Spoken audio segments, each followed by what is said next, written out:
네, 안녕하세요. 오늘은 우리 한국 주식시장이 이제 앞으로 다시 기대가 된다는 측면에서 이제 저희가 한번 얘기를 해보려고 하는데요. 특히 저희 KCGI 자산운용에서는 성장주를 지금은 봐야 되는 그런 시기다, 이렇게 저희는 생각을 하고 있습니다. 지금 한국 증시가 여러분들 기억하시는지 모르겠지만 작년에 특히 여름 이후로 굉장히 외국인들이 계속 매도세로 일관을 해왔습니다. 그러다 보니까 이제 전 세계 증시 중에서 가장 부진했던 증시 중에 하나인데요. 올해 들어서 2025년 3월에 코스피 지수가 한 2400까지 떨어졌었거든요. 근데 과거에 보시면은 코스피 지수가 8배에서 한 15배 사이의 그 밴드에서 움직였습니다. 시장이 굉장히 부진했을 때는 8배, 고점에서는 한 15배까지 이제 갔었었고 2400이 한 8배 정도에 해당하는 상황이었습니다. 그 이후로 주가가 지금은 상승 추세로 지금 전환이 되면서 지금 한 2800을 지금 넘보는 수준까지 지금 올라와 있습니다. 어떻게 보면은 시장은 이제 바닥을 찍고 이제 본격적인 이제 대세 상승기로 접어드는 그런 시기가 이제 오지 않았나, 이렇게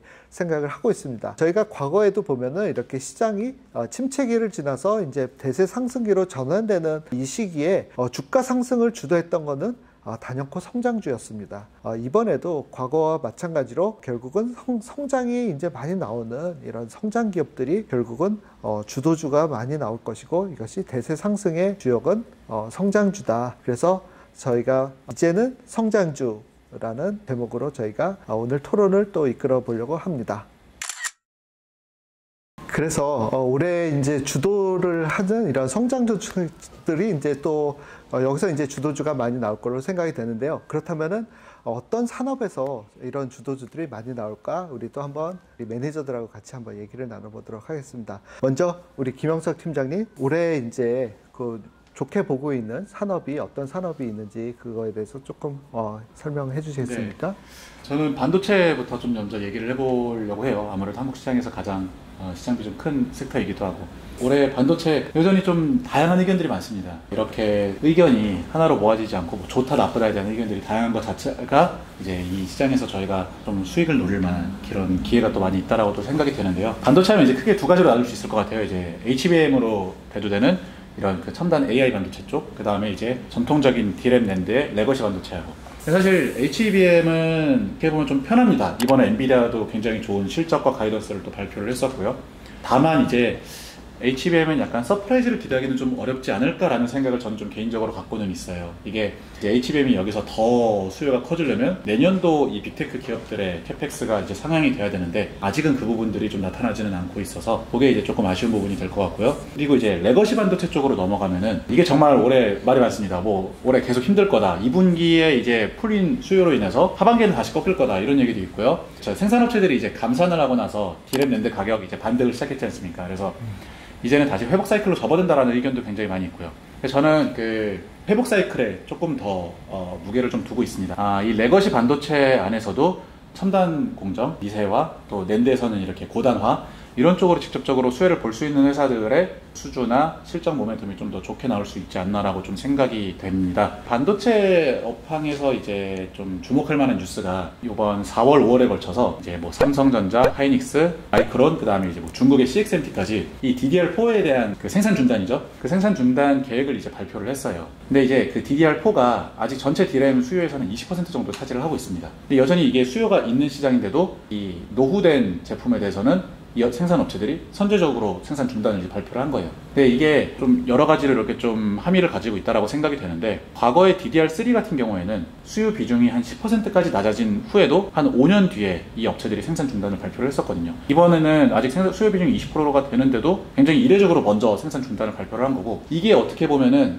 이 레거시 반도체에서도, 일반적인 이 메모리 반도체에서도 이 생산업체들이 좀 더 이 첨단 공정으로, 첨단 제품으로 좀 더 빠르게 마이그레이션에서 넘어가려고 하는 그런 의지가 좀 있다라고 생각이 되고요. 그러면 결국 이 레거시 반도체에서 수요가 회복이 나타나는 것도 이런 공정 첨단화, 그러니까 과거처럼 맹목적으로 팹을 많이 짓고 이런 투자 사이클하고는 좀 달라질 수 있을 것 같아요. 그래서 이런 첨단 공정, D램은 더 미세화, 낸드는 더 고단화, 이런 측면에서 수혜를 볼 수 있는 기업들은 올해 하반기에 어떻게 보면 이 반도체 시장에서 좀 상당히 좀 두각을 볼 수 있지 않나, 좀 그렇게 좀 생각이 됩니다. 사실은 반도체 같은 경우가 대표적인 이제 시클리컬 산업이라고 볼 수 있는데요.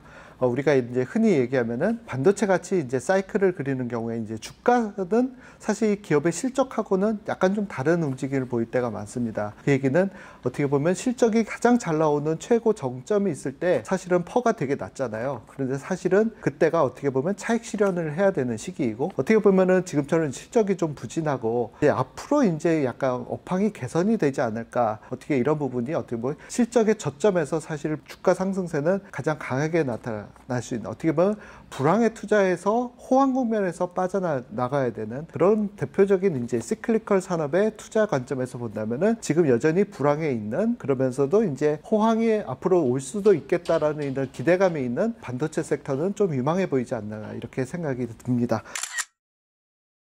제가 개인적으로 봤을 때 또 좋아 보이는 거는 지금 또 글로벌리 지금 K-뷰티가 또 엄청난 또 선풍적인 인기를 끌고 있지 않습니까? 이런 또 K-뷰티의 또 선봉에는 아무래도 우리가 가성비의 끝판왕이라고 할 수 있는 우리 중소기업들의 특히 이제 화장품들을 또 제가 꼽지 않을 수가 없겠습니다. 단지 이제 M 브랜드뿐만 아니라 뭐 여러 뭐 브랜드들이 중소기업에서 이제 많이 나오고 있는데, 이런 부분들이 평균 가격이 아마존에서 보면은 한 30불 내외의 가격에서 팔리고 있거든요. 이런 부분들은 이제 그동안 미국 시장에서 특히 이제 수입 화장품 시장에 이제 1위를 차지했던 프랑스의 이제 로레알이라든지 뭐 랑콤이라든지 이런 브랜드들의 이제 평균 가격대가 보면은 200불 아니면 300불 이 정도에 이르는 걸 보면은 거의 10분의 1 가격밖에는 안 되거든요. 그렇다 보니까 이런 부분이 최근에 이제 관세 영향으로 인해서 소비자들의 주머니들이 그렇지 않아도 이제 가격 인상이 관세로 인해서 이어질 텐데, 그러면은 이런 부분들이 K-뷰티가 더 확산되는데 오히려 더 촉매제가 되지 않을까, 이렇게 저는 생각을 하고 있습니다. 다음으로는 이제 우리가 이제 러시아하고 또 우크라이나 전쟁 이후에 또 그 한국의 어떤 그 방위 산업에 대해서 저희가 또 얘기를 하지 않을 수가 없는데요. 이 부분에 대해서 우리 강예슬 매니저는 어떻게 전망하고 계신지 한번 들어보도록 하겠습니다. 네, 이제 말씀 주신 대로 사실 방위 산업이 사실 한국의 어떤 경쟁력을 갖춘 기업으로서 또 부상을 하고 있고, 지금 봤을 때는 대외적인 정세, 불확실성이 또 한몫을 하는 것 같아요. 그래서 크게 보면은 어떤 국제적인 정세의 변화 속에서 대외적인 그런 흐름들의 수혜를 좀 보고 있는 게 아닌가 싶습니다. 그리고 두 번째로는 또 기업 자체의 경쟁력이 좀 올라간 게 있고요. 사실상 말씀하신 대로 뭐 러우 전쟁 이후로 각 국가별로 이제 방위비에 대한 부담을 어떻게 해야 되는지 독립적으로 자기만의 어떤 무기 체계를 지금 갖추고 있는 상황인데, 무기가 필요한데 적당한 때에 납기가 또 맞춰지지 않아서 무기를 조달할 수 없는 경우들도 있었다 보니 또 재고를 비축하려는 국가들의 노력이 있었고요. 그 가운데에서 한국 기업들은 납기도 잘 맞추고 또 가격 대비 경쟁력도 굉장히 좋은 상황이어서 여러 국가로부터 지금 수출이 확장되고 있는 상황입니다. 실제로 한 기업 같은 경우에는 해외 매출이, 그러니까 매출 전체 비중에서 해외가 차지하는 비중이 이제 과반이 넘어가고 있는 상황이고요. 또 다른 뭐 경쟁사들도 점차 이제 해외 쪽 매출 비중이 이제 늘어나면서 매출과 이익이 모두 개선되는 모습을 보이고 있습니다. 실제로 이러한 상향세에 힘입어서 또 영업이익 추정치도 작년 대비해서 거의 50% 이상 또 상승하고 있는 모습을 보여주고 있습니다. 그래서 사실상 전쟁 이후에 또 각 국가별 그 니즈에 따라서 또 재고를 비축하려는 그런 정세의 흐름에 더해져서 한국 기업들의 어떤 납기 경쟁력, 이러한 부분들이 또 부각이 되면서 기업들의 실적이 또 좋아지고 있는 국면이 아닌가 싶습니다. 그래서 저는 이러한 정세의 불확실성을 또 잘 이용을 했다고 보여지는데, 뭐 앞으로도 해외 수출이 늘어나면, 그러니까 사실상 뭐 방위 산업뿐만이 아니고 어떠한 산업이든 내수에 좀 포커스가 많이 되어 있는 기업들은 또 매출 성장이 제한될 수도 있는데, 오히려 해외로 좀 확장이 되면서 기업들의 또 체질이 올라가고 있는 그런 상황이 좀 연출이 되고 있어서 산업의 성장의 수혜 플러스 또 저희 자체 기업의 경쟁력 부분에서 모두 좋다고 보고 있습니다.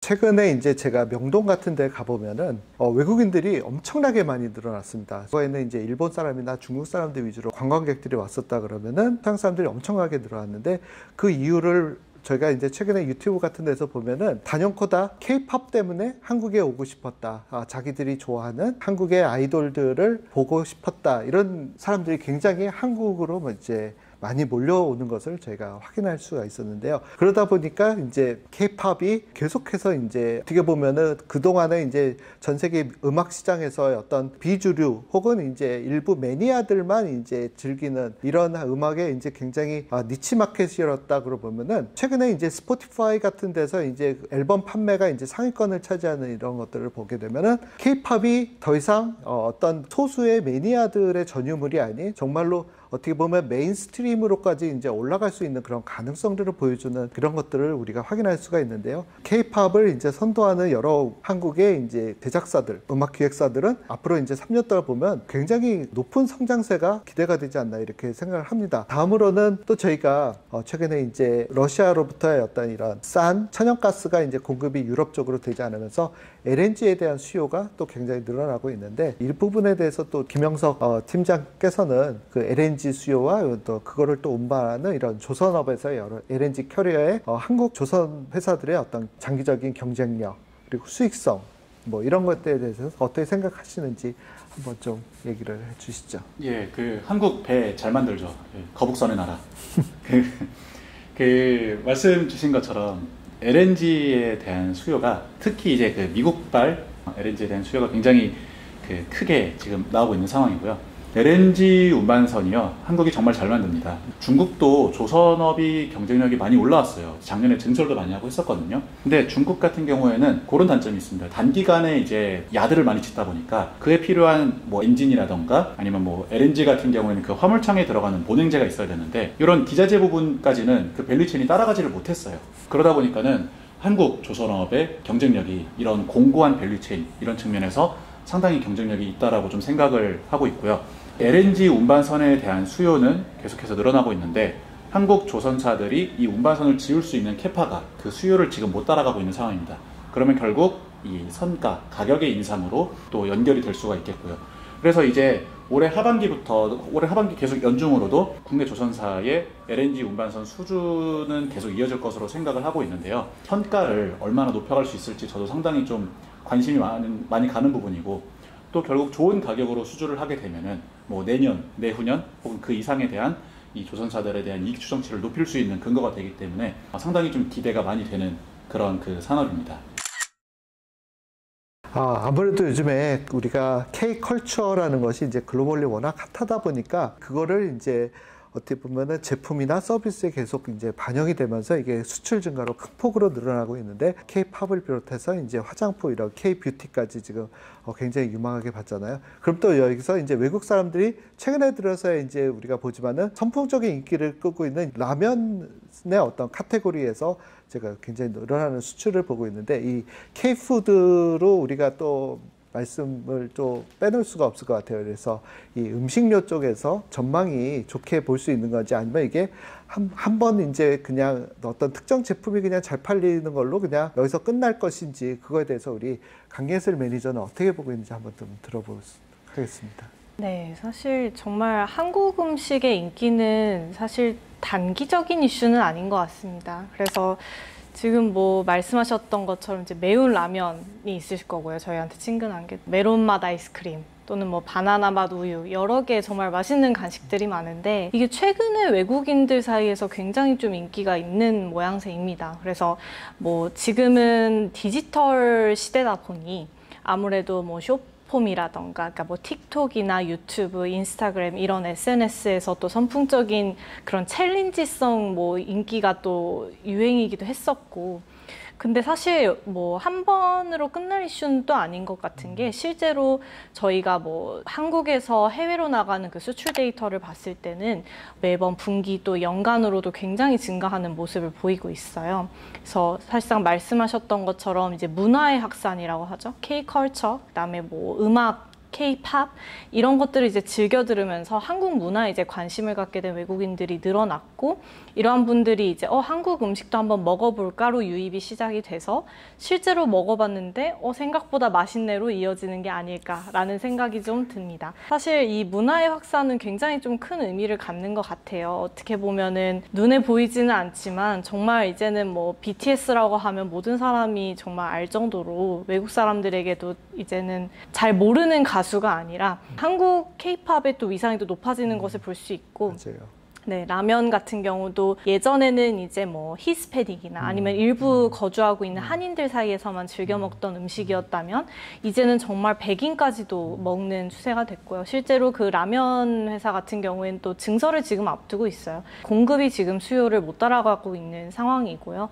뭐 올해는 이제 미국도 미국이고 유럽으로의 또 확장이 기대가 되고 있는 모양새입니다. 지금 말씀하신 것처럼 우리가 이제 BTS나 블랙핑크 같은 경우에 생각하는 그 인기도가 서양에서 진짜 어마어마하더라고요. 그래서 최근에 제니가 미국의 토크쇼에 가가지고 한국의 과자들을 가지고 왔어요. 그래갖고 그 중에 하나를 이제 뭐 먹어보고 했는데 그 중에 하나가 이제 바나나 킥이라는 과자가 사실은 소개가 됐는데 그걸 통해서 이제 외국 사람들이 바나나 킥을 먹어보고 맛이 정말 훌륭하다. 세상에 이런 과자가 있냐.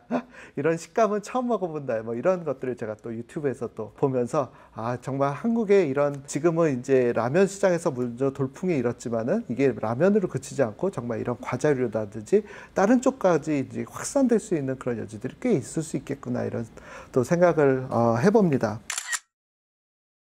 오늘 이렇게 여러 가지 이제 케이크 컬처를 비롯해서 여러 산업에 대해서 한국의 이제 수출 주도주들이 이제 계속해서 성장주의 어떤 한 면모로서 주가 상승을 이끌 이제 주도주로서 이제 많이 부각이 될 거로 보여지는데요.